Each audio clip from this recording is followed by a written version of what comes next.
I do by category, like packaged foods, and then within packaged foods I have canned goods and pasta and, ethnic foods like my salsa and things like that. And I've actually tried to organize it by the way I walk through the store.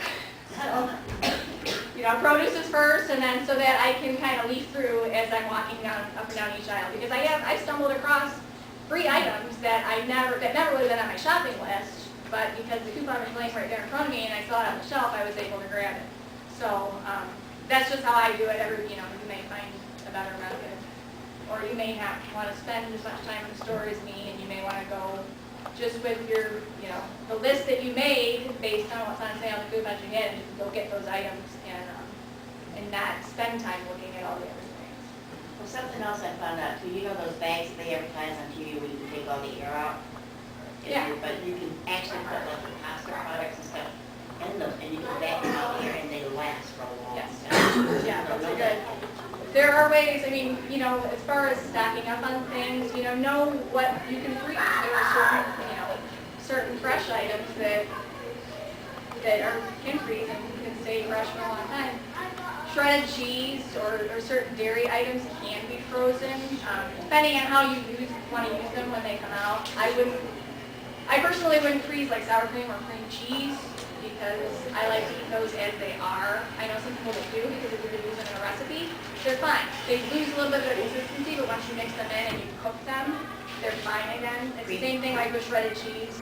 Cream cheese is horrible to get frozen because I tried it.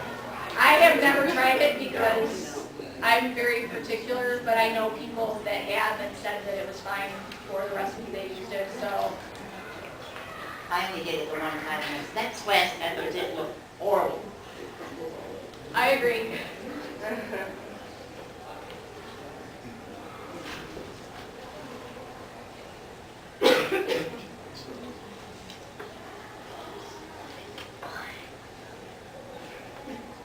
Just a few other things to mention. Don't get overwhelmed by all the coupons that are out there and all the ways and the deals that you can use them on. Just start one store at a time and start simply. I track all my receipts mostly because I get really excited when I leave the store and I see all that coupon total there. So initially I wasn't doing it when I first started using coupons, and then I really wanted to see what the difference was. So anyway, it's just a fun way. And then when people ask you, well, how much are you really saving? You can have an actual number in mind.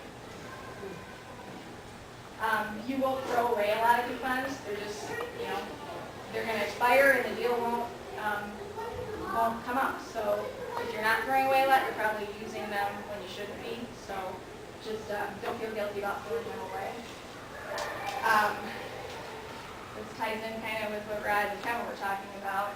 When you go to these websites, and especially the blogs where they're helping to match up the sales and the coupons, they get paid by advertisers to throw these advertisements in there. They also, a lot of them will have entries on like clothing deals and retail deals. Like my example, one of my flubs that I made.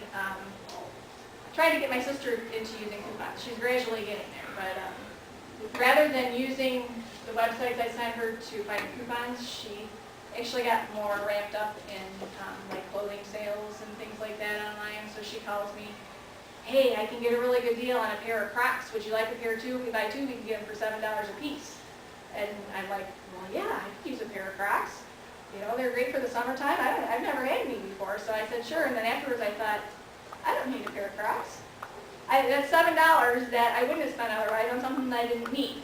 So just, if you see those kind of deals, and it's not something you were there to buy anyway, just don't even click on it. Don't subject yourself to the temptation. We've cut her sister off, by the way. So I thought, well, you're not using it the way I wanted you to use it. And if you leave here today and you decide this is not something you want to do, there are probably other people that want to try it, so give your coupons to them if you can. one kind of final note. Free stuff is still stuff, and it's still gonna take up space, and, you know, it's wasteful, and there's somebody else that will use it if you are not going to, so leave it on the shelf for them. Not that I think any less of anybody who uses this product. But I got really, when I first started getting things for free, it was very exciting to me. So every coupon that I knew was going to get me a free item, I would print it and I'd take it to the store and I would get that item. So I get to the store and I see it. I know I'm not going to feed this to my kids. I know we're not going to eat it. It's still in my freezer. It's been there for 9 months. I don't know who I'm going to give it to. What I should have done is either I thought of you, but I didn't want to insult you.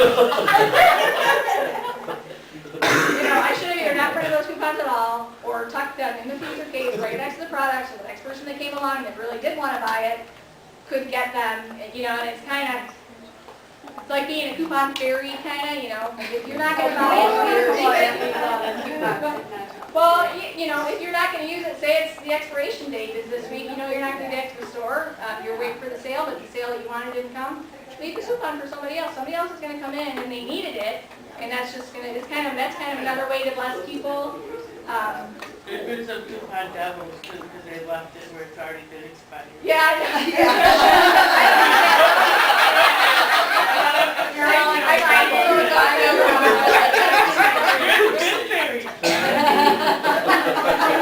It's like the little egg to the devil on the and I think sometimes the stores are told that if they see those coupons like that, I don't think you're supposed to leave them there, but I do sometimes, and it's fun to find, you know, you don't know who left it, but it's still, it's a little bit of joy for somebody, so.